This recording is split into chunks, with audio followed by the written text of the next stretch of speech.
Selamat siang Pak Dai. Sekarang saya akan menjelaskan tentang membaca tentang uh, ujian akhir semester saya. Jadi yang pertama tuh uh, mungkin saya bahas dari translation saya.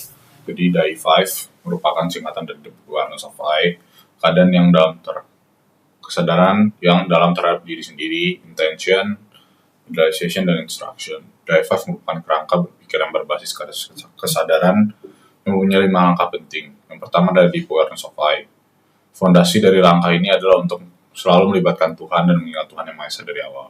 Kita harus selalu mengarahkan tujuan kita selaras dengan Tuhan untuk mengenal dan mengetahui lebih dalam tentang Tuhan. Langkah ini merupakan langkah utama yang akan membimbing kita di langkah-langkah berikutnya. Kemudian ada intention. Intention adalah maksud atau tujuannya.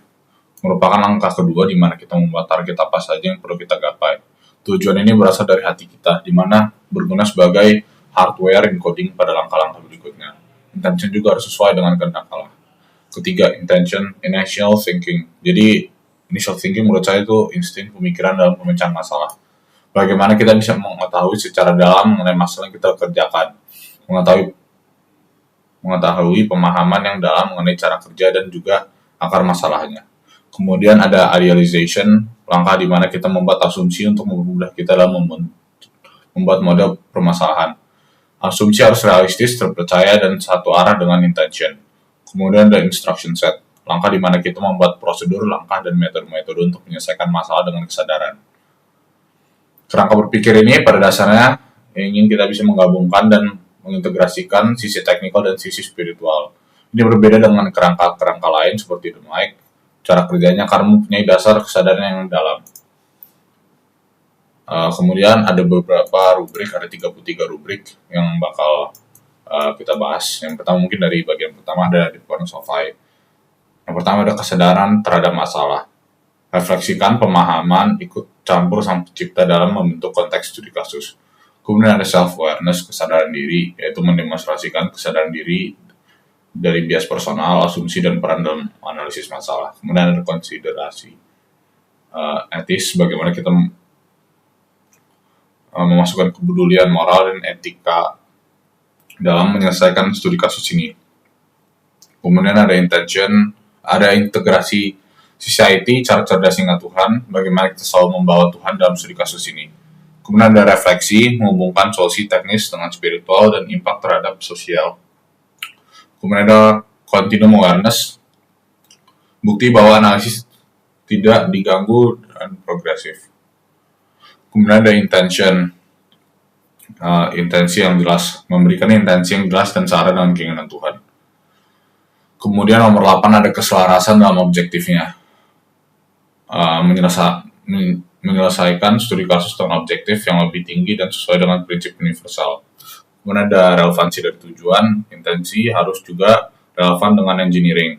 Kemudian ada sustainability focus, intensi harus sesuai dengan keberlanjutan lingkungan, sosial, dan ekonomi. Kemudian ada fokus pada kualitas, mendemonstrasikan kesadaran dalam intensi kita untuk memprioritaskan reliabilitas, akurasi, dan presisi. Kemudian ada initial thinking, pengertian terhadap masalah, mengidentifikasi dan menjelaskan masalah teknik. Kemudian nomor 13 ada kesadaran terhadap stakeholder, yaitu harus bisa memahami semua perspektif dari berbagai sisi yang terdampak dari masalah atau solusi. Kemudian ada analisis kontekstual, menaruh masalah di posisi relevan dari sisi fisik, sosial, dan konteks teknikal. Kemudian ada analisis akar masalah, yaitu identifikasi masalah yang ada, bukan cuma gejalanya saja. Kemudian ada nomor 16, analisis relevansi, memastikan metode penyelesaian masalahnya bisa digunakan. Kemudian nomor 17, penggunaan data dan bukti, menggunakan data dan bukti yang kredibel, akurat, dan cukup. Kemudian ada idealization, asumsi yang jelas, asumsi yang diberikan jelas dan relevan. Kreativitas dan inovatif, memberikan metode yang unik dan menarik, realistis secara fisik, harus selaras dengan hukum fisika dan teknikal. Kemudian ada keselarasan dengan intensi, idealisasi harus selaras dengan tujuan awal. Kemudian ada skalisasi dan adaptabilitas, solusi harus scalable dan adaptif terhadap masalah. Kemudian ada simplifikasi dan elegansi, Solusi harus efisien, simpel, dan elegan, tapi akurat. Kemudian ada instruksi, klarifikasi langkah harus jelas dan masuk akal, komprehensif, semua aspek yang relevan harus dikonsiderasi, ada interpretasi fisik, menjelaskan makna numerikal dan simbol, kemudian ada error minimization, memberikan prosedur untuk mengurangi error, kemudian ada verifikasi dan validasi, memberikan metode untuk verifikasi dan validasi, kemudian ada metode iterasi, memberikan metode iteratif, ada integrasi keberlanjutan, memberikan solusi yang berdasarkan keberlanjutan, komunikasi yang efektif, jawaban yang dapat dipahami dengan mudah, kemudian selaras dengan DAI5, jadi laporan kita harus selaras dengan DAI5, kemudian ada dokumentasi yang berkualitas, memberikan dokumentasi yang jelas, lengkap, dan profesional. Kemudian saya masuk dalam sesi yang saya kerjakan di dalam rumah. Jadi pada kesempatan ini saya ingin membahas DAI5 dan mengintegrasikan dengan tugas besar saya. Sebelum saya mulai, saya ingin membaca doa dan mengucap syukur kepada Tuhan Yang Maha Esa. Semoga Tuhan dapat membantu saya dalam usaha ini. Pertama, ada conscious purpose. Dalam laporan, kesadaran akan tujuan penulis ada pada contoh tujuan, yaitu menciptakan sistem hidrolik yang handal untuk ekskavator. Tidak hanya berfungsi secara teknis, tapi juga mendukung efisiensi dan perawatan. Di mana ini menunjukkan bahwa Tuhan ikut campur dalam analisis karena menghormati prinsip keberlanjutan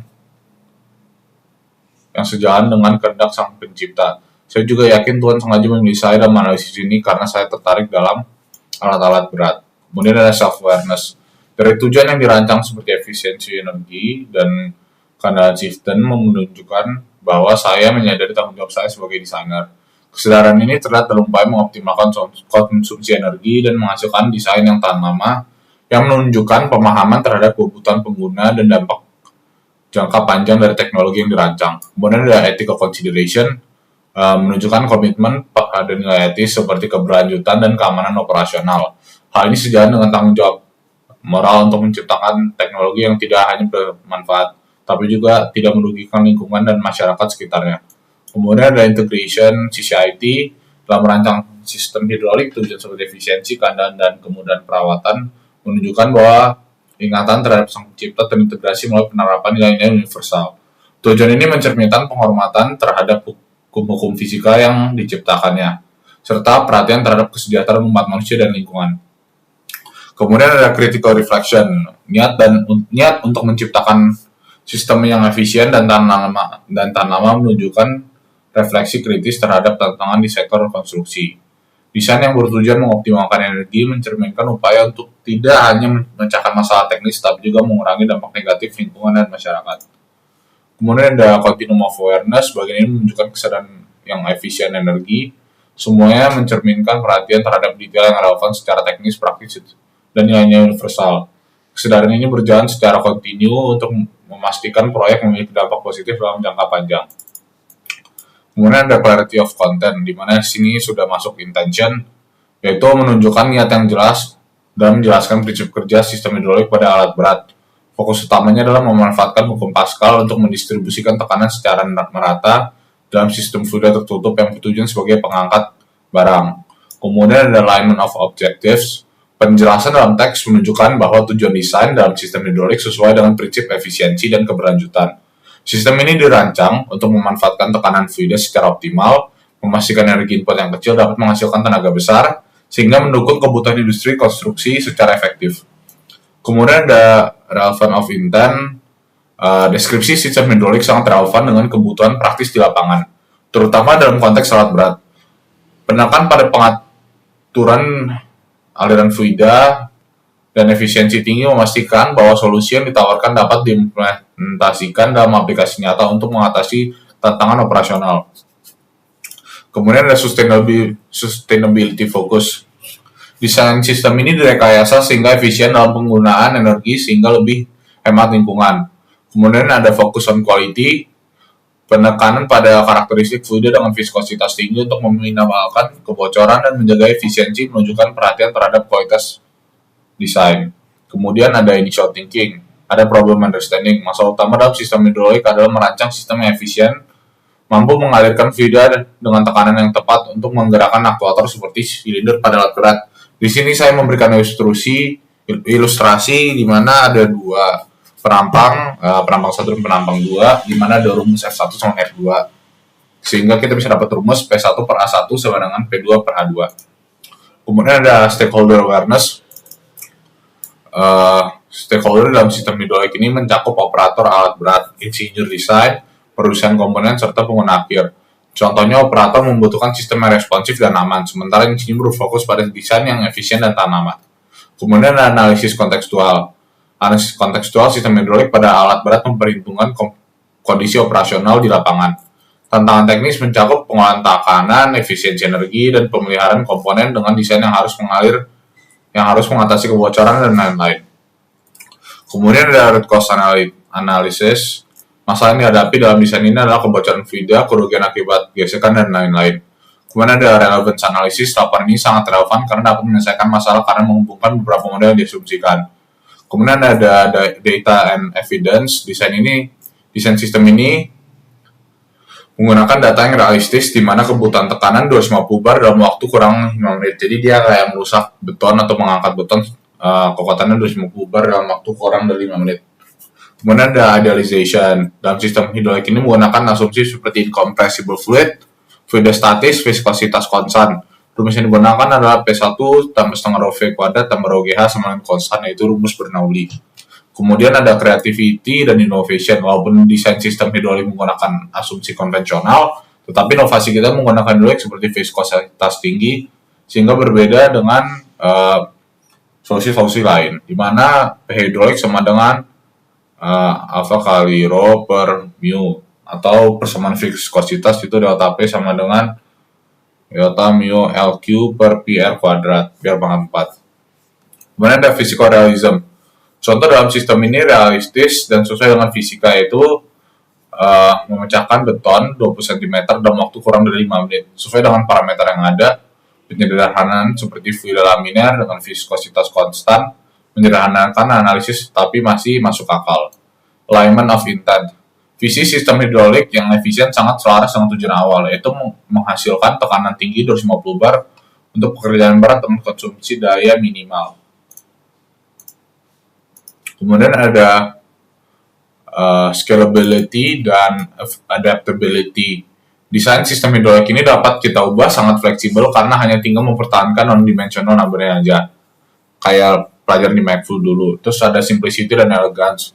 Penyederhanaan fluida menjadi laminar, pengabaian turbulensi, serta asumsi energi yang efisien membuat sederhana dan elegan. Kemudian instruction. Jadi di sini saya bikin skematik. Pertama itu ada tank, kemudian alirannya ke filter, ada control valve, aktuator, baru pompa hidrolik. Jadi clarity of steps. Jadi step pertama itu kita akan dikasih tahu itu gaya itu 5000 Newton, terus ada tekanan 250 bar. 250 bar itu sama dengan 25 kali 10 pangkat 5 Pascal kan. Kemudian kita mau cari tahu tuh areanya berapa. Jadi pertama kita cari areanya yaitu F per P, dapat areanya 0,002 meter kuadrat, kemudian dapat diameternya yaitu 0,055 atau 5,05 cm. Kemudian ada comprehensiveness. Semua parameter dimasukkan seperti gaya, tekanan, luas penampang, dan diameter piston. Kemudian ada interpretasi fisik, yaitu interpretasi gaya 5000 Newton, di mana luas penampangnya 0,02 meter kuadrat dan diameter piston 5,05 cm. Kemudian ada minimalisasi kesalahan, yaitu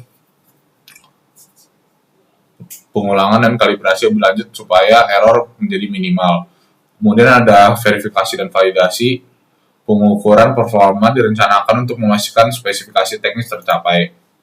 Kemudian ada iterative approach. Jika pada